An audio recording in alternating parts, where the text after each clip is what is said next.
Students, welcome to carbon classes. आज मैं आप लोगों के लिए लेकर आई हूँ अपना वही वाला topic that is human health and disease का कुछ और स्पेशल वन टॉपिक्स। ओके, हम लोगों ने कल के लास्ट लेक्चर में अपने क्या क्या कर लिया था, innate immunity and acquired immunity के बारे में मैंने आपको बताया था, बट वो थोड़ा सा बेसिक टर्म था हमारे चैप्टर का जो कि मैंने आपको बताया था। आज मैं आप लोगों के लिए एक ऐसा इंटरेस्टिंग टॉपिक लेकर आई हूँ जिसके बारे में जानने की इच्छा लगभग सबको रहती होगी। ओके, जैसे कि मैंने आप लोगों को लास्टली बताया था कि इस चैप्टर में आपको कुछ एक डिजीजेस ऐसे हैं जिनको डिटेल्स दिया हुआ होगा, ठीक है, दिया हुआ है आपके चैप्टर में। एनसीईआरटी बुक में कुछ एक डिजीज़ ऐसे हैं जो कि जनरली बहुत ज़्यादा ही स्प्रेड होते हैं, बहुत ज़्यादा ही फैलते हैं, इन्फेक्शस डिजीजेस हैं और उनके बारे में जानने की इच्छा लगभग सबको होती है, ठीक है।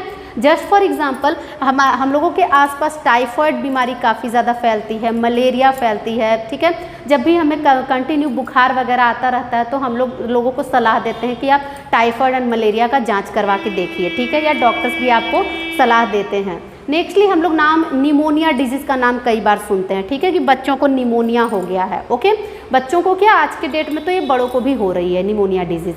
फिर हम लोग और क्या है कॉमन डिजीज़, इसके बारे में जानते हैं और जानने की इच्छा रखते हैं कि इसमें आखिर होता क्या है इस डिजीज़ में, दैट इज़ मलेरिया। मलेरिया को हम लोग काफ़ी डिटेल में इसमें पढ़ने वाले हैं इस चैप्टर में, और साथ ही साथ इसमें एलिफेंटियासिस के बारे में भी हम लोग पढ़ने वाले हैं। And also we have to learn about that ascariasis, okay, और डिसेंट्री को भी हम लोग इस चैप्टर में पढ़ने वाले हैं डिटेल्स में। तो मेरा काम है आप लोगों को कंटिन्यू अपने लेक्चर से आप लोगों को जागरूक करना कि आखिर ये सारी डिजीज़ हैं क्या क्या। तो अगर मेरा वीडियो आप लोगों को समझ में आ रहा हो अच्छी तरह से तो प्लीज़ मेरे वीडियोस को लाइक एंड सब्सक्राइब करते रहिएगा। और आज मैं आप लोगों को लेकर चलती हूँ अपने डिजीज़ वाले टॉपिक के उस फर्स्ट वन टॉपिक की ओर जो कि हमारे एनसीईआरटी ने दिया है, that is infectious disease typhoid के बारे में। ओके, तो टाइफॉइड बीमारी के बारे में हम लोग क्या जानेंगे, और उससे भी पहले मैं आप लोगों को एक छोटा सा डिस्क्रिप्शन इन्फेक्शस डिजीज़ का फिर से देने वाली हूँ, दैट इज़ कौन कौन से ऑर्गेनिज्म से हमारे अंदर बीमारियाँ फैलती हैं। तो वो तो मैंने आप लोगों को लास्ट में बताया था, that is bacteria, protozoans, fungus, virus and helminths, ठीक है। टोटल 5 पैथोजेंस हैं, मतलब उन्हें हम लोग डिजीज कॉजिंग ऑर्गेनिजम्स कहते हैं जनरल लैंग्वेज में, और साइंटिफिक व्यू अगर हम लोग दें तो उन्हें हम लोग पैथोजेंस के नाम से जानते हैं। Okay, pathogens are known as disease causing organisms. Okay, तो ये डिजीज कॉजिंग ऑर्गेनिजम्स में मैंने आपको पहले भी बताया था कि बैक्टीरियल डिजीज काफ़ी ज़्यादा वाइडली स्प्रेड होते हैं। बैक्टीरियल डिजीजेस में कौन कौन से डिजीजेस होते हैं, पहले हम लोग उन डिजीजेस का नामकरण करते हैं, और उनमें से जो मोस्टली इंपॉर्टेंट टॉपिक है दैट इज टाइफॉइड, जिसका डिटेल्स हमारे बुक में दिया हुआ, उसे हम लोग अच्छे से क्लियर करेंगे। ओके, तो सबसे पहले हम लोग बैक्टीरियल डिजीजेस का नाम लिखते हैं, बैक्टीरियल डिजीजेस। ओके, तो बैक्टीरियल डिजीजेस का सबसे पहले हम लोग नाम लिखेंगे, कुछ फ्लो चार्ट के थ्रू समझेंगे कि बैक्टीरियल डिजीजेस कौन कौन से होते हैं। एक्चुअली में ये जो चैप्टर है ना आपका, ये चैप्टर आपके होल 11-12 को सम करके बनाया गया चैप्टर है। ओके, एक कलेक्टिव रूप से आपको ये चैप्टर दिया गया है। इसमें आप कर क्या सकते हैं कि अपना पूरे चैप्टर्स का जो भी आप लोगों ने डिजीजेस पुराने टर्म से लेके अब तक पढ़ा है, उन सारे डिजीजेस को एक जगह पर एक सम के रूप में रख लीजिए। ओके, तो इससे आपको अच्छी तरह से समझ में आ जाएगा कि एक्चुअली में हम लोग कैसे डिफरेंस कर सकते हैं bacterial, viral, fungal and protozoan diseases में। ओके, तो इस तरह आपको समझ में आ जाएगा। तो मैं चाहूँ तो आप लोगों को पूरा एक लिस्ट भी दे सकती हूँ, बट वैसा काम मैं नहीं करूँगी अभी के लिए। फिलहाल मैं आपके जो बुक में डिजीजेस का नाम दिया हुआ है उसी को मैं डिटेल्स आपको बता देती हूँ। ओके, बैक्टीरियल डिजीज कौन कौन से हैं, तो कौन कौन से डिजीज हमारे एनसीईआरटी ने दिया है इस चैप्टर में। तो इस चैप्टर में सबसे पहला डिजीज का नाम जो दिया है वो डिजीज है हमारा टाइफॉइड। ओके, सबसे फर्स्ट वन डिजीज का नाम दिया है that is typhoid. Typhoid is the bacterial disease, ठीक है। और साथ ही साथ और क्या नाम दिया हुआ है हमारे एनसीईआरटी बुक में, द सेकेंड वन नाम दिया गया है दैट इज डिसेंट्री, ठीक है। सेकेंड वन नाम दिया गया है डिसेंट्री। तो डिसेंट्री के लिए आप लोगों को याद आएगा, डिसेंट्री तो प्रोटोजोन डिजीज़ है, लेकिन मे बी ये प्रोटोजोन भी है, ये बैक्टीरियल भी है। ओके, हमारे एनसीईआरटी बुक में ये नाम दिया गया, इसलिए मैं आप लोगों को मेंशन कर रही हूँ। नेक्स्ट है हमारा प्लेग। कौन सी बीमारी है, that is plague. Next one नाम है दैट इज प्लेग के बाद दिया हुआ है डिप्थेरिया। Okay, diphtheria. ठीक है, तो ये 4 नाम दिया गया है हमारे बुक में, इन चारों को मैं एक्सप्लेन करूंगी, बट एक को काफ़ी ज़्यादा एक्सप्लेनेशन की ज़रूरत है, टाइफॉइड को, बाकी सारों को बस सिंपल वे में आपको जानना है कि क्या है। ओके, तो जो डिसेंट्री बीमारी है, डिसेंट्री जो है ये फैलता कैसे है, इसको अगर हम लोग जाने तो इसका जो पॉजिटिव एजेंट है, पॉजिटिव एजेंट डिसेंट्री का कौन है, इसका एजेंट का नाम है दैट इज शाइगेला बैक्टीरिया। ठीक है, शाइगेला बैक्टीरिया। ओके, बैक्टीरिया अगर बोल रहे हैं, बैक्टीरियल है तो कोई ना कोई बैक्टीरिया तो है। ठीक है, तो शाइगेला बैक्टीरिया। और यही डिसेंट्री बीमारी फैलती कैसे, ये तो आप लोग ऐसे भी जानते हैं कि जो जनरल डिसेंट्री हम लोग अमीबॉइक डिसेंट्री बोलते हैं, वो आप लोग छोटी क्लासेस में भी पढ़ चुके हैं। अमीबॉइक डिसेंट्री जो है वो वाटर कॉन्टेमिनेशन से फैलता है। ठीक है, वाटर कॉन्टेमिनेशन से। तो यहाँ भी वही है हमारा, फूड एंड वाटर कॉन्टेमिनेशन से ये फैलता है, food and water contamination. Okay, nextly हम लोग अगर प्लेग की बात करें तो प्लेग भी आप लोगों ने नाम पहले कभी सुना होगा, दैट इज ये रैट बाइट्स मतलब चूहों से फैलता है। ठीक है, चूहों में एक फ्ली पाया जाता है, एक फ्ली जिसका नाम है दैट इज यार्सिनिया पेस्टिस। क्या नाम है, यार्सिनिया पेस्टिस बोल के एक बैक्टीरिया पाया जाता है। ठीक है, जो कि फ्ली के थ्रू फैलता है। चूहों के ऊपर जो कीड़े लग जाते हैं ना, चूहे जब मर जाते हैं तो वो कीड़े जो होते हैं फ्ली कहलाते हैं। क्या कहलाते हैं, रैट फ्ली कहलाते हैं। ठीक है, अब वो रैट फ्ली एक तरह से समझिए कि कैरियर होते हैं यार्सिनिया पेस्टिस के। ठीक है, तो रैट फ्ली के थ्रू ये फैलता है। इसको हम लोग किसी तरह का कॉन्टेमिनेशन से नहीं कहेंगे, रैट फ्ली से ये फैलता है। ओके, रैट फ्ली से। नेक्स्टली हम लोग अगर डिप्थेरिया की बात करें तो डिप्थेरिया जो बीमारी है ये एक तरह से एयरबॉर्न डिजीज होता है। ओके, इसकी स्पेशलिटी है कि ये किससे फैलता है, कॉर्पने बैक्टीरिया। ठीक है, कॉर्पने बैक्टीरिया, कॉर्पने बैक्टीरिया डिप्थेरिया से फैलता है। ओके, इस पूरे का नाम है कॉर्पने बैक्टीरिया डिप्थेरिया। और ये एक एयरबॉर्न डिजीज़ है, जैसा कि मैंने आपको बताया एयरबॉर्न डिजीज़। इसमें होता क्या है कि इंसान की वॉइस जो होती है वो हॉर्स लाइक हो जाती है, हिनहिनाने लगता है इंसान। ठीक है, हॉर्स वॉइस ये हो जाती है, एयर बॉर्न डिजीज है। ठीक है, तो ये तो जो 3 नाम दिए हुए थे हमारे एनसीईआरटी में उसको मैंने डिस्कस कर ही दिया है। अब हम लोग लेकर चलते हैं तो टाइफॉइड को। टाइफॉइड जो मोस्ट कॉमन डिजीज है, वाइडली स्प्रेड है, इसे हम लोग अभी क्लियर कट कंटिन्यू करेंगे। ठीक है, तो टाइफॉइड के लिए भी हम लोग थोड़ा सा ये शॉर्ट डिस्क्रिप्शन कर लें कि इसका कौन सा बैक्टीरिया है। वो तो आप लोग ऐसे भी जानते होंगे, that is Salmonella typhoid. Salmonella typhoid. ठीक है, ये आप लोगों के छोटी क्लासेस में भी टॉपिक है कि टाइफॉइड किससे फैलता है, सैल्मोनेला टाइफॉइड नाम के बैक्टीरिया से ये फैलता है। ठीक है, अब इस टाइफॉइड में हमें और क्या चीज़ है जो जनरल है जानने के लिए, जो कि हमारे एनसीईआरटी ने दिया हुआ। चलिए इसे अब हम लोग डिटेल्स करते हैं। टाइफॉइड भी कैसी बीमारी है, वाटर कॉन्टेमिनेटेड बीमारी है। ठीक है, वाटर बॉर्न डिजीज है। कैसी बीमारी है, typhoid is also water borne disease. और इसमें होता क्या है, चलिए इसे हम लोग डिटेल करते हैं अभी।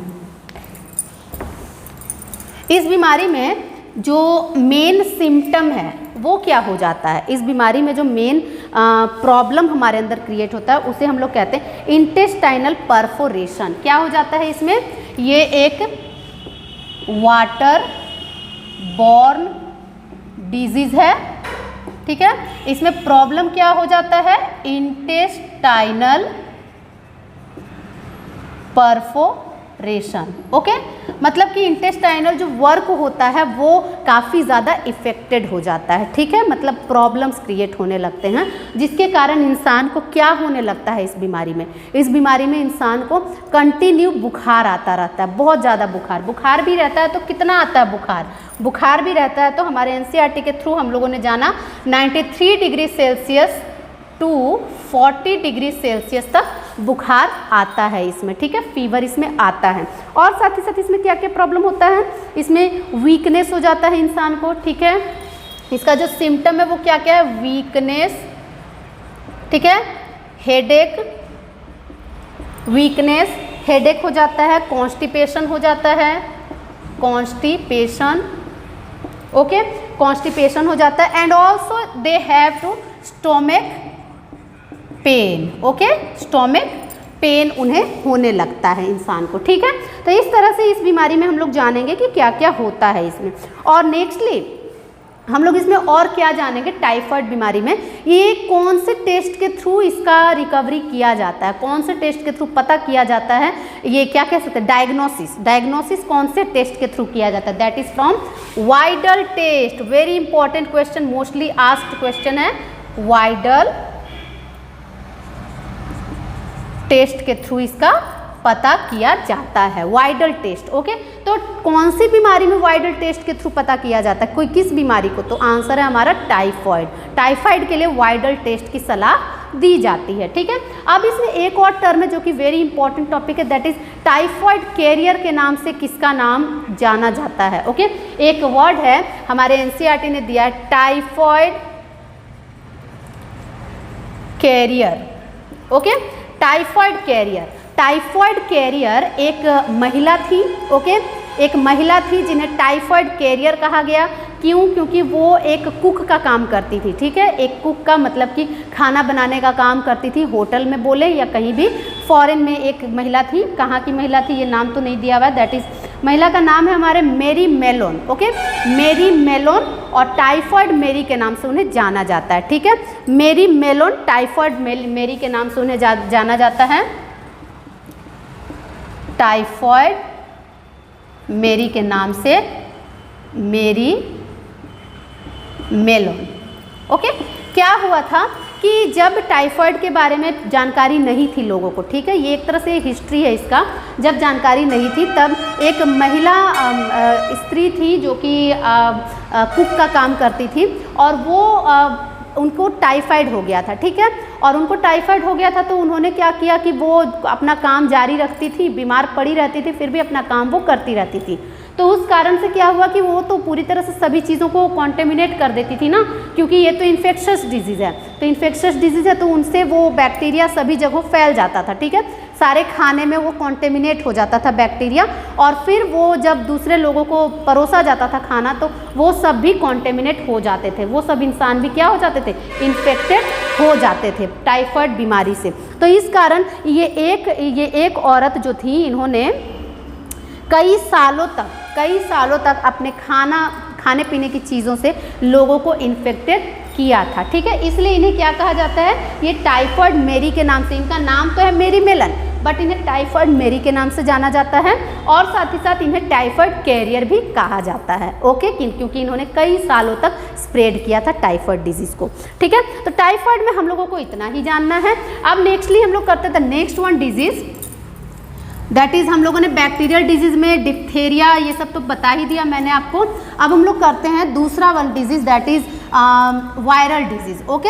वायरल डिजीज़ में हमें क्या करना है, सो देखते हैं। वायरल डिजीज़ में हमें करना है अबाउट एक मोस्ट कॉमन डिजीज़। बता सकते हैं आप लोग के दिमाग में क्या नाम आएगा, मोस्ट कॉमन डिजीज़ जो कि वाइडली स्प्रेड होता है, viral disease, that is common cold, okay. Common cold ये क्या, कौन सी बीमारी है, ये है वायरल डिजीज़। अच्छा, इस वायरल डिजीज़ से पहले मैं एक और नाम आप लोगों को बताना चाहूँगी, दैट इज़ निमोनिया। निमोनिया कैसी बीमारी है, निमोनिया। अगर हम लोग बैक्टीरियल डिजीज़ पढ़ रहे हैं, बैक्टीरियल डिजीज़ हमने तो पढ़ लिया, कंप्लीट कर लिया, बट एक चीज़ हमारा छूट गया उसमें, दैट इज़ निमोनिया। निमोनिया कैसी बीमारी है, चलिए हम लोग उसे भी करते हैं। बहुत से लोगों को इसके बारे में जानने की इच्छा रहती होगी कि निमोनिया कैसी बीमारी है, ठीक है। तो निमोनिया एक ऐसी बीमारी है जो कि हमारे रेस्पिरेटरी ट्रैक्ट की बीमारी है, ओके। कैसी बीमारी है, रेस्पिरेटरी ट्रैक्ट की बीमारी है निमोनिया। निमोनिया किससे फैलती है, निमोनिया को फैलाने वाले जो पॉजिटिव एजेंट हैं वो दो हैं, ओके। निमोनिया कैसी बीमारी है, एयरबॉर्न डिजीज़ है, ओके, एयरबॉर्न डिजीज़। ये ड्रॉपलेट से भी फैलती है, ओके। तो देखिए, तो इसको जो फैलाता है, निमोनिया को जो फैलाता है वो कौन है, पॉजिटिव एजेंट इसका कौन है, पॉजिटिव एजेंट है बैक्टीरिया। और वो भी कौन सा बैक्टीरिया, चलिए बैक्टीरिया का नाम हम लोग लिखते हैं, that is 2 bacterias are responsible, streptococcus pneumonia, streptococcus pneumonia, and also haemophilus influenza, haemophilus influenza. Okay, दो एजेंट्स हैं जो कि निमोनिया को फैलाते हैं। अब देखिए निमोनिया में होता क्या है।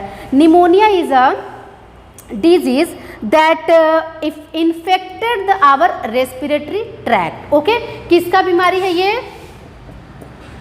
रेस्पिरेटरी ट्रैक्ट का। ओके, रेस्पिरेटरी ट्रैक्ट में क्या ये करता है कॉज? ये कॉज करता है रेस्पिरेटरी ट्रैक्ट का जो एंड होता है ना, रेस्पिरेटरी ट्रैक्ट का एंड कौन होता है? हमारा लंग्स। ओके, तो लंग्स में जा करके ये काम क्या करता है? ये पहुंचता है लंग्स तक। ओके, लंग्स में जा करके, लंग्स में सिंस कि आप लोग जानते होंगे कि लंग्स कैसा पार्ट है हमारा, लंग्स बहुत ही लाइटली वेटेड पार्ट है। ओके, और लंग्स में एयर सेक्स प्रेजेंट होते हैं। लंग्स की यूनिट क्या होती है? एल्वियोलाई। ओके, लंग्स में जो एयर सेक्स है, एयर सेक्स, जिसे हम लोग कहते हैं alveoli. Okay, alveoli air sacs है, वो लाइट वेटेड है। बट इस बीमारी में होता क्या है कि ये बीमारी जैसे ही होती है इंसानों को, वो जो निमोनिया कॉजिंग ऑर्गेनिजम्स है वो जा करके एल्वियोलाई को फ्लूइड फिल्ड कर देते हैं। क्या कर देते हैं? Alveoli becomes fluid filled. Okay, alveoli becomes fluid filled. Alveoli हमारा कुछ इस तरह का स्ट्रक्चर होता है, इसमें हमारा एयर होना चाहिए, बट यहाँ क्या हो गया? फ्लूइड हो गया। ठीक है, फ्लूइड फिल्ड हो गया, जिसके कारण हमारा लंग्स जो होता है वो वेटेड हो जाएगा और हमें सांस लेने में दिक्कत होगी। ठीक है, सांस लेने में दिक्कत हो जाने से प्रॉब्लम क्या होगा कि हमारा जो एयर होगा, हमारा जो रेस्पिरेटरी गैसेज होंगे वो अच्छी तरह से एक्सचेंज नहीं हो पाएंगे। जब रेस्पिरेटरी गैसेज अच्छी तरह से एक्सचेंज नहीं हो पाएंगे तो क्या प्रॉब्लम होगी? सबसे पहले तो आप लोग इस बात को समझिए, एल्वियोलाई। एल्वियोलाई क्या था? Alveoli is the site of respiratory exchange of respiratory gases. ठीक है, site for exchange of respiratory gases हमारा एल्वियोलाई होता है। अब एल्वियोलाई का फंक्शन ही पूरी तरह से डिफर हो गया, क्योंकि उसमें एयर की जगह फ्लूइड ने अपना स्थान बना लिया। तो फ्लूइड ने जब स्थान बना लिया अपना, तो प्रॉब्लम क्या होगा? प्रॉब्लम ये होगा कि वहाँ पे हमारा ब्लड आसानी से एक्सचेंज ऑफ गैसेस नहीं कर पाएगा। ठीक है, नहीं कर पाने के कारण हमारा ब्लड का जो कलर है वो रेड की जगह ब्लू होने लगेगा। ठीक है, हमारे ब्लड का कलर कैसा होने लगेगा? रेड की जगह ब्लू होने लगेगा। तो इस कारण से हमारे जो नेल्स होते हैं, फिंगर नेल्स, यहाँ पे जब फ्लूइड फिल्ड हो जाएगा तो हमारे finger nails becomes bluish। Okay, finger nails becomes bluish होने लगेंगे, क्योंकि रेड कलर ब्लड का जो था वो अपना रूप चेंज करने लगेगा, क्योंकि सांस लेने में हमें दिक्कत हो रही है। ठीक है, हमारा एक्सचेंज ऑफ गैसेस अच्छी तरह से नहीं हो पा रही है, तो ऑक्सीजन की कमी हो रही है। ऑक्सीजन की कमी होना यानी हीमोग्लोबिन पर इफेक्ट पड़ना। हीमोग्लोबिन पर इफेक्ट पड़ेगा तो हमारा ब्लड का कलर चेंज होने लगेगा। ठीक है, इसी कारण से हमारे नेल्स का कलर भी चेंज होने लगेगा, ब्लूइश कलर का वो दिखने लगेगा। ठीक है, तो ये तो था निमोनिया के बारे में। अब निमोनिया में होता क्या है, इसका सिम्टम्स क्या क्या है? फीवर आना, इसमें भी यही सब है टर्म्स हमारे, दैट इज इसमें फीवर आता है, चिल हो जाता है, चिल मतलब ठंड लगता है बहुत ज़्यादा, चिल्स। देन कफ होता है, कफ, देन हेडेक होता है। ठीक है, ये सारी चीज़ें तो हमने टाइफाइड में भी पढ़ी थी, बट इसमें थोड़ा सा चेंज किया है कि रेस्पिरेटरी ट्रैक इन्फेक्शन है। ओके, रेस्पिरेटरी ट्रैक इन्फेक्शन है, और ये फैलता कैसे है अगर हम लोग बोलें तो ये फैलता है बाय एयरबॉर्न डिजीज ये है। तो एयरबॉर्न डिजीज है, तो ये कैसे कैसे फैल सकता है? ये हमारे मतलब बर्तनों के शेयरिंग से भी फैल सकता है, मतलब यूटेंसिल्स के शेयरिंग से, ग्लासेस के शेयरिंग से, या इन्फेक्टेड पर्सन के ड्रॉपलेट्स से, एरोसोल से। किससे फैलता है? ड्रॉपलेट्स या एरोसोल्स से ये फैलता है। ठीक है, तो ये है हमारा फुल निमोनिया टॉपिक। ओके, अब इसके बाद हम लोग करते हैं द कॉमन कोल्ड। अब हम लोग चलते हैं वायरल टॉपिक की ओर, क्योंकि हमारा बैक्टीरियल टॉपिक यहाँ पे खत्म हुआ। ठीक है, बैक्टीरियल में यही दो टर्म्स थे जो डिटेल आपसे पूछा जाता है एग्जाम्स में, इवन वो आपके बोर्ड एग्जाम्स हो या नीट प्रिपरेशंस के लिए एग्जाम्स हो या एनी अदर एग्जाम्स हो, मतलब कॉम्पिटिटिव एग्जाम्स हो। ओके, तो अब हम लोग चलते हैं वायरल डिजीज की ओर।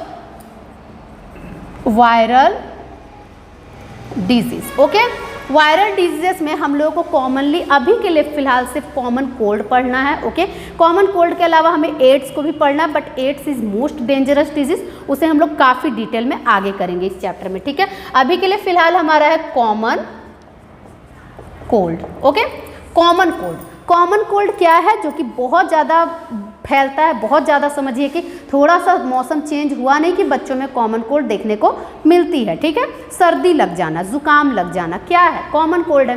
कॉमन कोल्ड को हम लोग और भी एक नाम से जानते हैं, अगर साइंटिफिक नेम इसका दें तो इसे हम लोग राइनाइटिस के नाम से जानते हैं, rhinitis.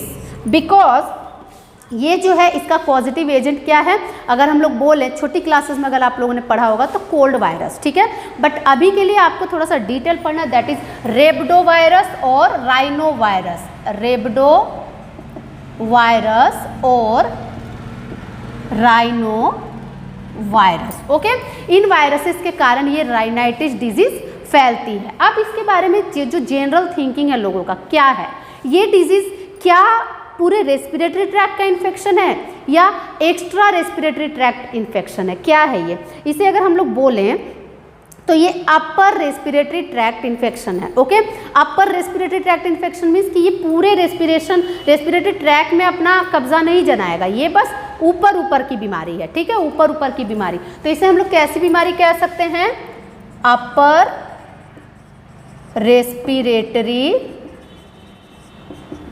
Tract infection. Okay, upper respiratory tract infection, क्यों, क्योंकि ये बहुत अंदर तक बीमारी नहीं जाती है। जनरली आप लोग जानते होंगे कि कॉमन कोल्ड अगर किसी को होता है तो वो कुछ समय के बाद अपने आप भी ठीक हो जाता है, जानते हैं कि नहीं, ये तो आप लोगों को पता होगा कि कॉमन कोल्ड बहुत ज़्यादा हाई लेवल का नहीं हो पाता है जल्दी। ठीक है, हाँ, कुछ लोगों की इम्यूनिटी पावर खराब होती है तो उन्हें कुछ प्रॉब्लम हो जाता है, लंबे समय तक उनका सर्दी जुकाम सही नहीं होता है, बट जनरल अगर मैं बोलूँ आप लोगों से तो common cold is common disease. ये क्या होता है, ये बाहर का डिजीज है, हमारे पूरे ट्रैक को इन्फेक्ट नहीं करता है, ये बस ऊपरी है। ठीक है, तो ऊपरी है तो इसमें होता क्या है, they infect the nose and respiratory Passage but not the lungs. Okay, respiratory passages को ये इन्फेक्ट करेगा, हल्का सा इन्फेक्ट करेगा, बट नॉट द लंग्स। ठीक है, इसको हम लोग क्या कह सकते हैं, upper respiratory tract infection infects nose and respiratory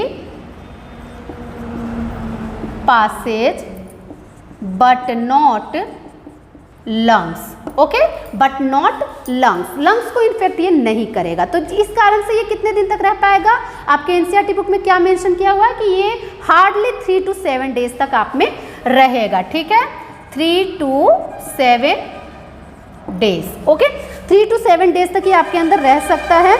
और इसमें होता क्या है, दैट इज ये 3 to 7 डेज तक रह सकता है। ये भी ड्रॉपलेट से फैलता है, pen, book, door knobs, computer keyboard, ये सब छूने से फैलता है। ठीक है, ड्रॉपलेट से ये फैलता है, बट बहुत ज़्यादा डेंजरस इसे हम लोग नहीं कहेंगे। ओके, बहुत ज़्यादा डेंजरस बीमारी ये नहीं होती है। हाँ, एयरबॉर्न डिजीज है। कैसी बीमारी है, एयरबॉर्न डिजीज ये है। ओके, तो इस तरह से हम लोग समझेंगे कि कॉमन कोल्ड कैसी बीमारी है, एयरबॉर्न डिजीज। ओके, तो इसमें भी हमें बहुत ज़्यादा टर्म्स नहीं पढ़ना है, कॉमन कोल्ड भी हमारा इतना ही है। हम लोगों को वायरस का नाम पढ़ना है, हम लोगों को किस तरह का इन्फेक्शन है ये पढ़ना है, क्या होता है इसमें, नोज को इन्फेक्ट करता है और 3 to 7 डेज तक ये रहता है। ओके, काफ़ी ज़्यादा खतरनाक ये बीमारी नहीं है। तो इस तरह से हमारा वायरल डिजीज़ यहाँ पे कंप्लीट होता है। ओके, वायरल डिजीजेस में हम आप लोग को और भी बहुत कुछ पढ़ना है जो कि हम लोग ऑलरेडी अपने पुराने क्लासेस में, पुराने चैप्टर्स में कंप्लीट कर चुके हैं। और अभी के लिए आपको जो वायरल डिजीजेस है उसमें कुछ नाम मैं आप लोगों को बताना चाहूँगी। वायरल डिजीजेस का नाम दैट इज़ हेपेटाइटिस, जो कि मैंने कल भी आप लोगों को मेंशन किया था अपने लास्ट वीडियो में, AIDS, rabies, poliomyelitis, influenza, mumps, measles, small pox, chikungunya, dengue. ठीक है, ये सारी बीमारियां भी हैं जो वायरल डिजीज़ हैं, जिनके बारे में हमें थोड़ा बहुत जानकारी होना चाहिए। हम लोग अपने पूरे सिलेबस को कवर करते करते इन सारे डिजीज़ के बारे में आसानी से जान जाते हैं। ठीक है, तो इन सबको एक लंप बनाना, एक मतलब नोट बनाना, ये आप लोगों का काम है कि सारे डिजीज़ को आप एक जगह रखिए ताकि आपको याद रहे कौन सी वायरल डिजीज़ है, कौन सी बैक्टीरियल डिजीज़ है। ठीक है, अगले वीडियो में हम लोग मलेरिया को डिटेल करने वाले हैं। मलेरिया डिजीज़ क्या है, क्योंकि इसे हम लोगों के एनसीईआरटी बुक में भी काफ़ी अच्छे से डिटेल दिया गया है। What is malaria? मलेरिया में हमें पूरा एक वेक्टर का जो लाइफ स्टाइल है, लाइफ स्पैन है, वो हमें अच्छी तरह से मेंशन करना है। ठीक है, तो उसके लिए मैं एक स्पेशल वीडियो ही बनाना चाहती हूँ। तो आज के लिए हमारा वीडियो यहीं तक रहेगा। टाइफॉइड, कॉमन कोल्ड, न्यूमोनिया जो कि जनरल बीमारियाँ थी, आप लोग को भी पसंद आनी चाहिए, आई होप सो। और अगर पसंद आए तो वीडियो हमारा शेयर ज़रूर कीजिएगा। Okay, thank you.